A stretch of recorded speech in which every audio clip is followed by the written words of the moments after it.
Welcome to the channel BEd curriculum. बात करेंगे paper second में यूनिट थर्ड के बारे में, जो है इंटेलिजेंस एंड क्रिएटिविटी से रिलेट करेगी। तो हम पहले बात करेंगे इंटेलिजेंस के बारे में। आइए समझते हैं इसके कॉन्सेप्ट के बारे में। तो concept of intelligence: individual differ from one another in their ability to understand complex ideas, to adapt effectively to the environment, to learn from experience, to engage in various form of reasoning, to overcome obstacles by taking thoughts। तो इसमें बताया गया है कि एक individual दूसरे से मतलब डिफर करता है, अलग होता है उसकी अंडरस्टैंडिंग में, अपने जटिल जो है विचारों को समझने में, इन्वायरमेंट को अडॉप्ट करने में, और अपने एक्सपीरियंस से सीखने के लिए, या किसी रीजनिंग के बारे में विचार करने के लिए, थॉट्स को सोचने के लिए। तो एक व्यक्ति दूसरे व्यक्ति से व्यक्तिगत विभिन्नताओं के बेसिस पे अलग होता है। Although these individual differences can be substantial, they are never entirely consistent. It means a given person's intellectual performance will vary on different occasion in different domains as judged by different criteria। मतलब हर एक individual का जो है different occasion पर उसके domains अलग हो जाते हैं, उसका क्राइटेरिया अलग हो जाता है। Concept of individual intelligence are attempt to clarify and organise this complex set of phenomena. तो जो इंटेलिजेंस का कॉन्सेप्ट है वो इस फिनोमिना को सेट करता है, समझने में हेल्प करता है। The concept of intelligence is defined as the ability to learn from experience. तो इंटेलिजेंस का जो कॉन्सेप्ट है वह यह बताता है कि हम कैसे अपने पास्ट एक्सपीरियंस से सीखते हैं, प्रॉब्लम कैसे सॉल्व करते हैं, and use our knowledge to adapt new situation, और अपनी नॉलेज को या अपने ज्ञान को कैसे जो है नई सिचुएशन में लगाते हैं।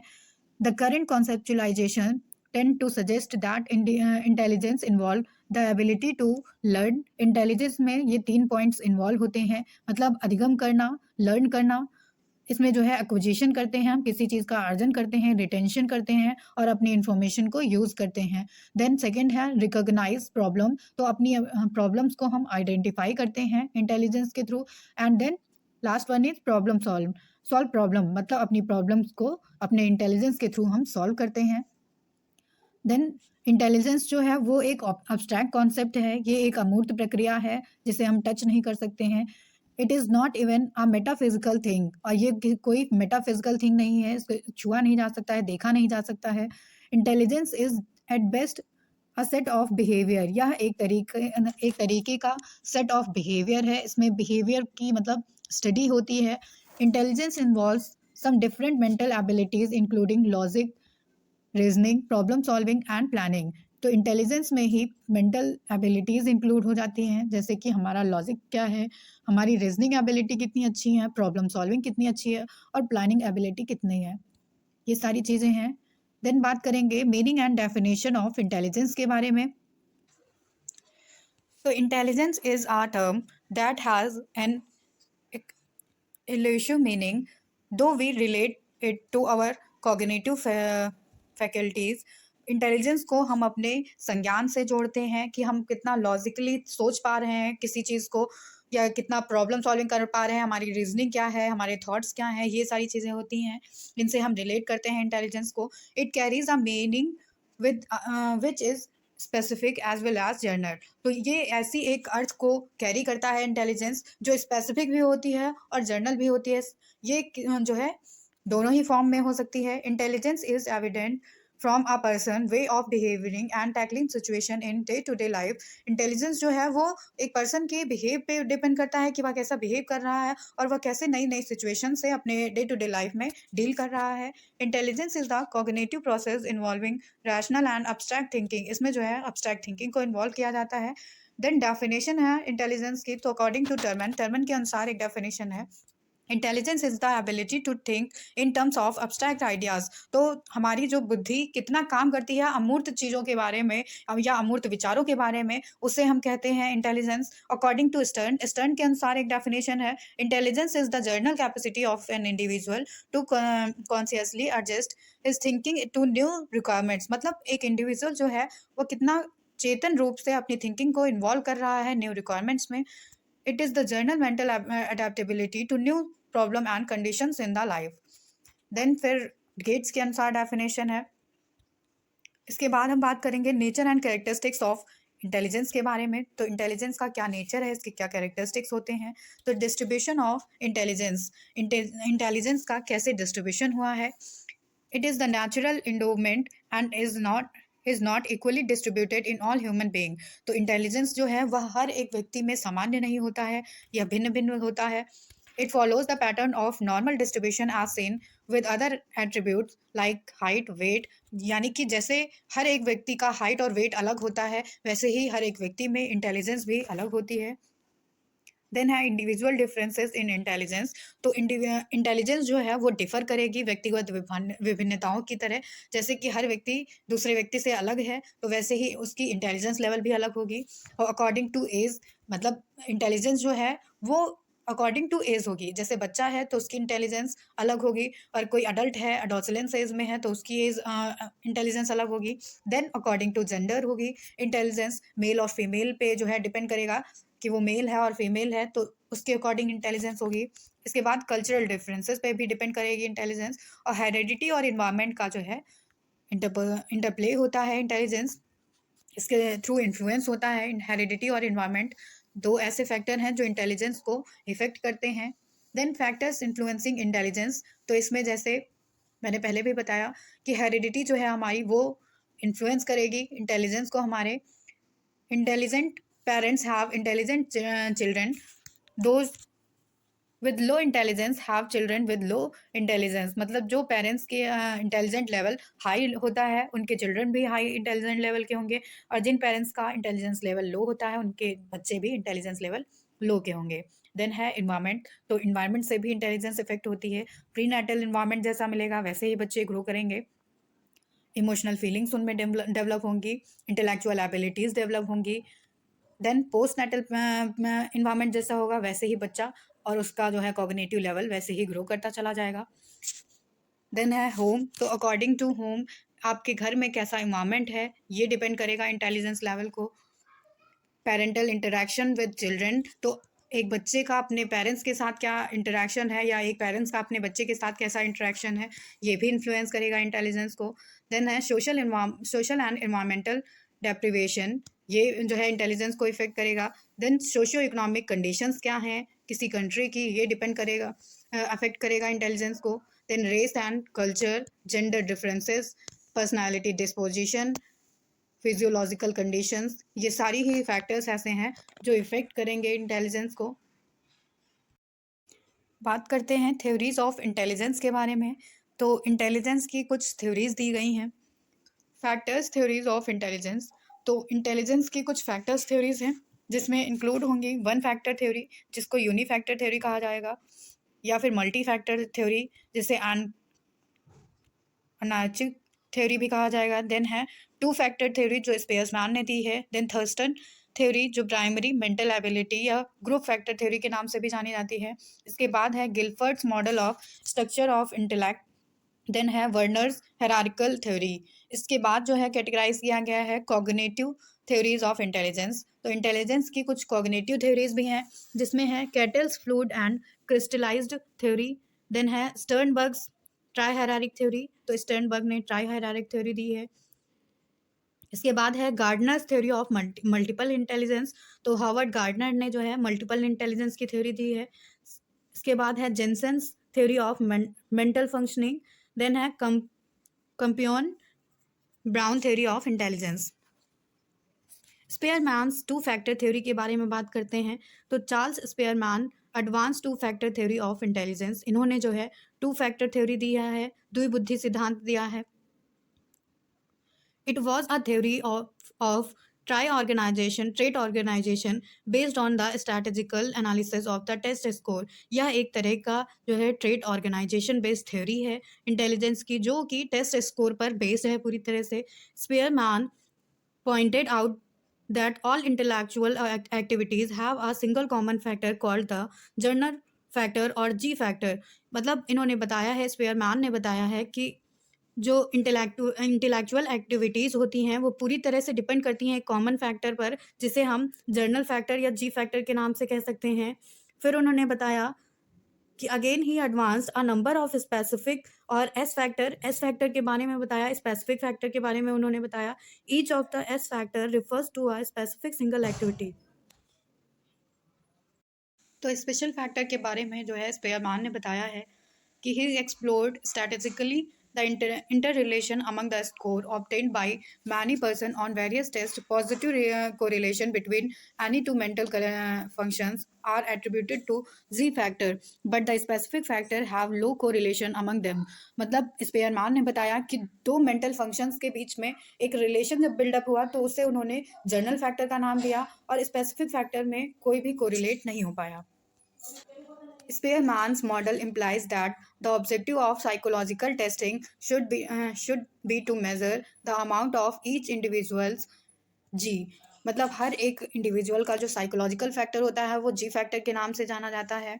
इन्होंने बताया Spearman's advocated that G factor provides a correct picture of intelligence. उन्होंने बताया कि जो जर्नल फैक्टर था वो एक करेक्ट पिक्चर प्रोवाइड करता था किसी इंडिविजुअल की इंटेलिजेंस के बारे में। His model of two factor theory the way for application of factor analysis in psychology। Then characteristics के बारे में बात करते हैं। तो characteristics of G factor general factor जो था उसकी कुछ कैरेक्टरिस्टिक्स थी। तो वो यूनिवर्सल इनबॉर्न एबिलिटी थी और ये जर्नल मेंटल एनर्जी थी, कांस्टेंट था ये। G factor differ from individual to individual. General factor जो था एक इंडिविजुअल से दूसरे इंडिविजुअल में वैरी करता था। Greater the G in an individual greater he is in success life, तो उसकी सक्सेस भी ज़्यादा होती थी। Then characteristics of S factor, तो it is learn and acquired in the environment. तो स्पेसिफिक फैक्टर जो था वह इन्वायरमेंट में लर्न किया जाता था, अक्वायर किया जाता था। It varies from activity to activity in the same individual. ये जो है हर एक इंडिविजुअल में डिफर होता था। Individual differ in the amount of S ability, तो इंडिविजुअल डिफरेंसेस थे। स्पेशल फैक्टर में भी there are a large number of specific abilities such as ability to draw inferences, ability to complete sentences, ability to code masses, etc। तो इस तरह से स्पेयरमैन्स two factor theory और eclectic theory के बारे में ये बताया गया है फिगर के थ्रू कि जी फैक्टर जो है वो मिड में होता है और उसके बाद स्पेसिफिक फैक्टर से ये रिलेट करता है, ऐसे चेन बना लेता है। Different individual differed both in their G factor as well as factor. Then इसके बाद है educational implication and relevance of the Spearman's two factor theory. तो इनका एजुकेशनल इम्प्लीकेशन क्या है इनकी थ्योरी का। The theory gives a better insight to the teacher. ये जो है थ्योरी टीचर्स को बेटर सोच देती है, एक अच्छी सोच देती है उनको नेचर की इंटेलिजेंस के बारे में। The general ability differ from individual to individual. ये थ्योरी ये जो है रिवील करती है कि एक इंडिविजुअल दूसरे इंडिविजुअल से ये अलग है, उसकी इंटेलिजेंस लेवल अलग है, उनकी कैपेसिटीज़ अलग हैं। Specific factor varies in degree. इस थ्योरी के थ्रू ये पता चलता है कि स्पेसिफिक फैक्टर जो है वह हर एक व्यक्ति में अलग होता है, भिन्न होता है। Both G and S factor have a high correlation, मतलब कि जो जनरल फैक्टर और स्पेसिफिक फैक्टर हैं इन दोनों में हाईएस्ट कोरिलेशन होता है। इसके बाद सेकंड थ्योरी है थर्स्टन्स ग्रुप फैक्टर थ्योरी। तो थर्स्टन ने ग्रुप फैक्टर थ्योरी दी है। This theory states that intelligent activity are not an expansion of the innumerable highly specific factors. इन्होंने बताया है कि जैसे कि थॉर्नडाइक ने क्लेम किया कि जो इंटेलिजेंट एक्टिविटीज़ हैं वो केवल हाईली स्पेसिफिक फैक्टर्स का ही ग्रुप नहीं है। It is not the expansion primarily of the journal factor that pervades all mental activities, it is the essence of the intelligence as Spearman held। इन्होंने जो है Spearman की थ्योरी को support किया। Instead the analysis of interpretation of the Spearmans and others led them to the conclusion that certain mental operations have in the common a primary factor. इन्होंने भी ये बताया कि कुछ ऐसे मेंटल ऑपरेशंस होते हैं जिनको हम कॉमन फैक्टर या प्राइमरी फैक्टर के बारे में से कहेंगे। That gives them psychological and functional unity and that differentiated from other mental operations. मतलब ये जो मेंटल ऑपरेशंस होते हैं वो एक पर्सन से दूसरे पर्सन में भिन्न होते हैं, अलग होते हैं। These mental operations then constitute a group, तब ये एक ग्रुप में आ जाते हैं, समूह में आ जाते हैं। A second group of mental operations has its own unifying primary factors and so on. फिर उसके बाद जो है सेकेंड ग्रुप बनेगा मेंटल ऑपरेशंस का, उसमें भी एक प्राइमरी फैक्टर हो जाएगा। In the other word, there are a number of group of the mental abilities, each of which has its own primary factors, giving the group a functional unity. मतलब इसमें primary factors भी होते हैं और उनकी एक फंक्शनल यूनिटी भी होती है, उनकी एक अलग से पहचान होती है। Primary factors of mental abilities, तो कौन कौन से प्राइमरी फैक्टर्स हैं मेंटल एबिलिटीज की?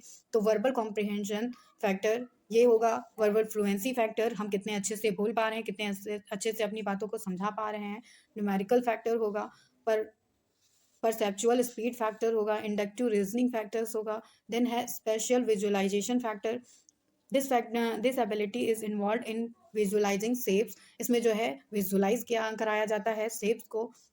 मेमोरी फैक्टर होगा, इसमें रिकॉल कराया जाएगा, रिटेंशन कराया जाएगा। देन है एजुकेशनल सिग्निफिकेंस एंड इम्प्लीकेशन, तो थर्स्टन की थ्योरी का क्या जो है वो एजुकेशनल सिग्निफिकेंस है, इम्प्लीकेशन क्या है। This theory greatly contributed to the measurement of the attitudes. ये theory जो है measurement of attitude पर बल देती है। Thurston's theory of intelligence was a major influence on the later theories of the multiple intelligence, such as those of the Guilford, Gardner and Sternberg. तो इनकी जो theory है वो influence करती है Guilford की theory को, Gardner की theory को और Sternberg की theory को। Thurston held that if the individual wants to perform any particular activity, one or more of these factors और abilities are involved। मतलब अगर कोई व्यक्ति किसी पर्टिकुलर एक्टिविटी को भी करता है तो उसमें एक से ज़्यादा एबिलिटीज उसकी इन्वॉल्व होती हैं, फैक्टर्स उसके इन्वॉल्व होते हैं। Thurston's constructed a new test of intelligence known as test of primary mental abilities. इन्होंने प्राइमरी मेंटल एबिलिटीज पे ज़्यादा बल दिया, इसलिए इसको test of primary mental abilities भी कहा जाता है, पीएमए के नाम से भी जाना जाता है। देन है थर्ड थ्योरी इंटेलिजेंस की, तो Guilford's model of structure of intellect. Guilford ने 3D मॉडल दिया जो इंटेलेक्चुअल डेवलपमेंट से रिलेट करेगा। गिलफर्ड्स 1956 rejected the earlier notion of G and S and primary mental abilities and formulates a three-dimensional system. तो Gilford जो थे उन्होंने जी फैक्टर एस फैक्टर थ्योरी को भी नकार दिया, मना कर दिया, उससे जो है डिक्लाइन किया उन्होंने। प्राइमरी मेंटल एबिलिटीज़ को भी उन्होंने कुछ नहीं माना और उन्होंने 3D system, 3D dimensional theory दी, 3 डायमेंशनल थ्योरी दी। तो according to Guilford, every intellectual task can be classified under the following 3 broad categories. इन्होंने बताया कि हर एक इंटेलेक्चुअल टास्क जो है उसको 3 तरह से कैटेगराइज किया जाएगा, जिसमें फर्स्ट होगा कंटेंट। तो content refers to the kind of information involve. ये ऐसा कंटेंट जो होगा वो रिलेट करेगा कि किस तरह की इंफॉर्मेशन है। दिस में बी फिगरल, सिम्बॉलिक, या फिगरल है या सिम्बॉलिक है या सिमेंटिक है या बिहेवियरल है। Content can take 6 different forms. Content को 6 अदर फॉर्म्स में कैटेगराइज किया गया है। दीज आर कॉल्ड प्रोडक्ट्स, जिन्हें प्रोडक्ट के नाम से जाना जाता है। तो गिलफर्ड क्लासिफाइड मटेरियल्स और कंटेंट इनटू 5 टाइप्स। इसमें है विजुअल कंटेंट, वह कंटेंट जो हमें दिखाई देगा। ऑडिटरी कंटेंट, जो सुनाई देगा कंटेंट वो। सिंबॉलिक, जिसमें सिंबल्स इन्वॉल्व होंगे। देन है semantic, it refers to clear verbal form of the meaning. इसमें जो है जो मीनिंग होगी वो क्लियरली वर्बल होगी, अच्छे से हमें सुनाई देगी, अच्छे जो है उसकी मीनिंग होगी, क्लियर होगी। बिहेवियरल कंटेंट जो होगा वो ह्यूमन कम्युनिकेशन पे बेस्ड होगा। देन है प्रोसेस ऑफ ऑपरेशंस, सेकेंड इनका जो है फैक्टर है। Gilford classified 6 processes of the operation. Operation को 6 प्रोसेस में कैटेगराइज किया है गिलफर्ड ने। फर्स्ट है इसमें कॉग्निशन। कॉग्निशन जो है वो डिपेंड करेगा डिस्कवरी पे, रीडिस्कवरी पे, अवेयरनेस पे, कॉम्प्रिहेंशन पे और अंडरस्टैंडिंग पे।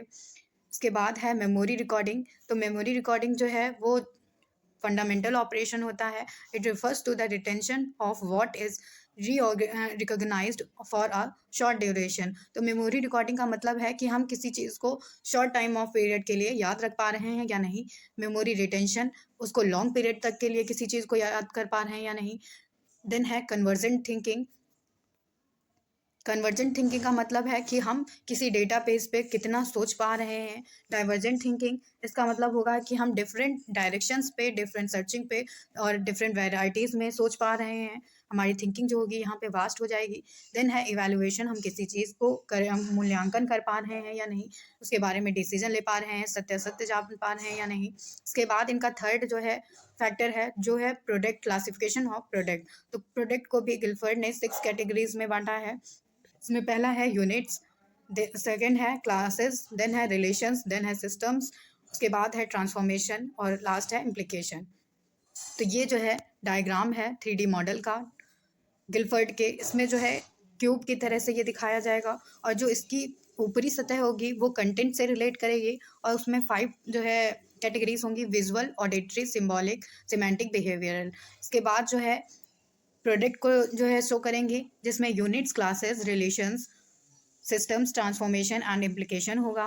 इसके बाद लास्ट वाली जो नीचे की सतह होगी वो शो करेगी ऑपरेशंस को, जिसमें कॉग्निशन, मेमोरी रिटेंशन, मेमोरी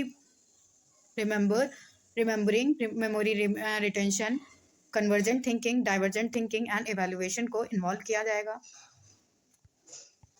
तो इस तरह से गिलफर्ड के अकॉर्डिंग जो है मेंटल एबिलिटीज जो होती हैं वो फॉर्म होती हैं 6 × 5 × 6 का टोटल जो है 180 मेंटल एबिलिटीज होती हैं एक इंडिविजुअल में।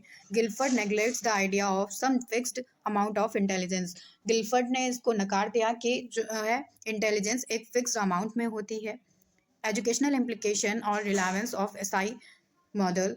तो इसका एजुकेशनल इम्प्लीकेशन क्या है गिलफर्ड की थ्योरी का? This theory is about the idea that the brain of the child is like a computer. इन्होंने बताया कि एक बच्चे का जो ब्रेन होता है, दिमाग होता है, वो एक तरह से कंप्यूटर की तरह कार्य करता है। वो अक्वायर करता है, स्टोर करता है और इन्फॉर्मेशन को यूज़ करता है।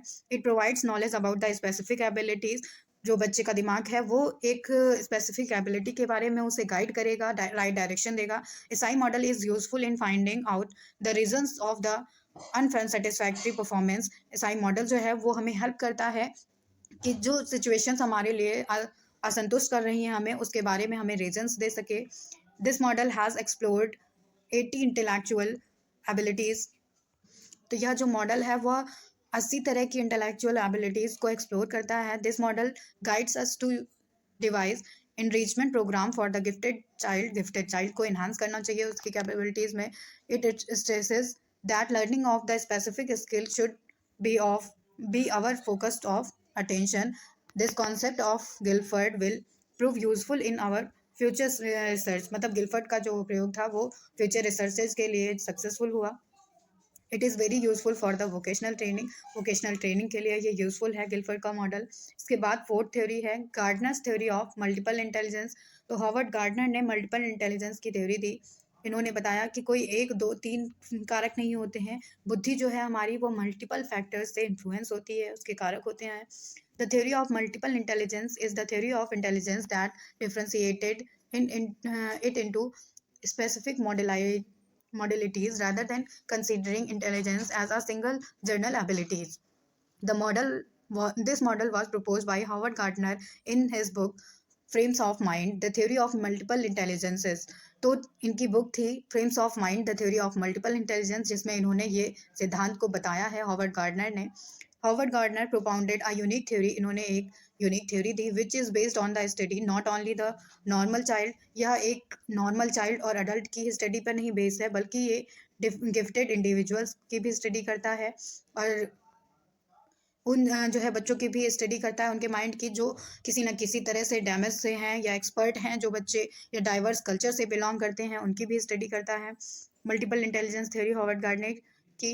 Gardener chooses 8 abilities that he held to meet these criteria. Howard Gardner ने जो है 8 एबिलिटीज बताई है इंटेलिजेंस की।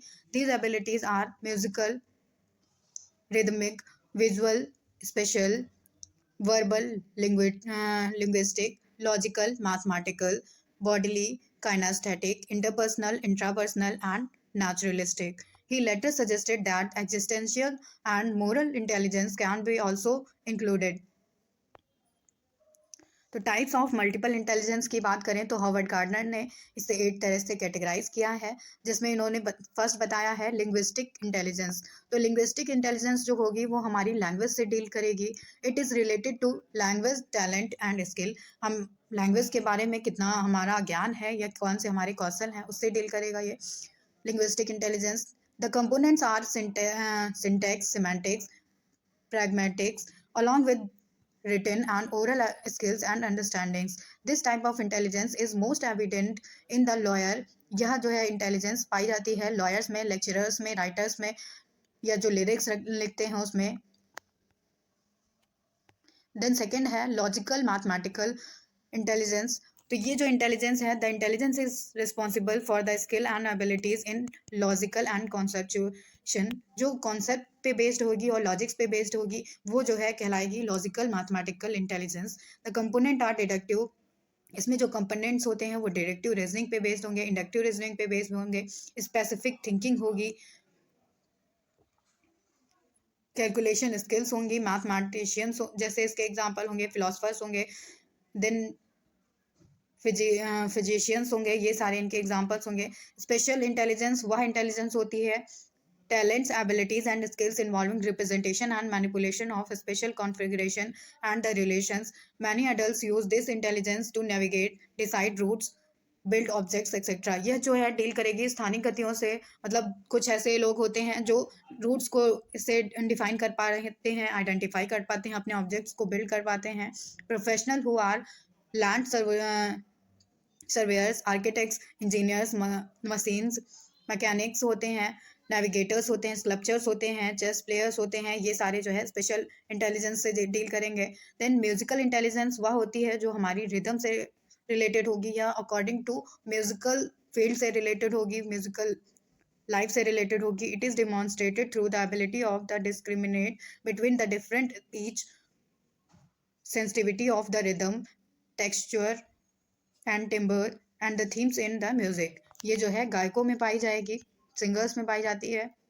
इसके बाद फिफ्थ है बॉडीली काइनेस्थेटिक इंटेलिजेंस। यह जो इंटेलिजेंस होगी वह आपकी बॉडी मूवमेंट से रिलेटेड होगी, वर्बल स्टिमुली से रिलेटेड होगी और bending different body parts in organised sports. मतलब जो स्पोर्ट्स के लिए ज़रूरी होगी या आपकी टोटली ये आपकी बॉडी से रिलेट करेगी, जैसे डांसर्स हैं, एथलेटिक्स हैं, सर्जन्स हैं, ये सारे इसके एग्जाम्पल हैं। देन है इंट्रापर्सनल इंटेलिजेंस।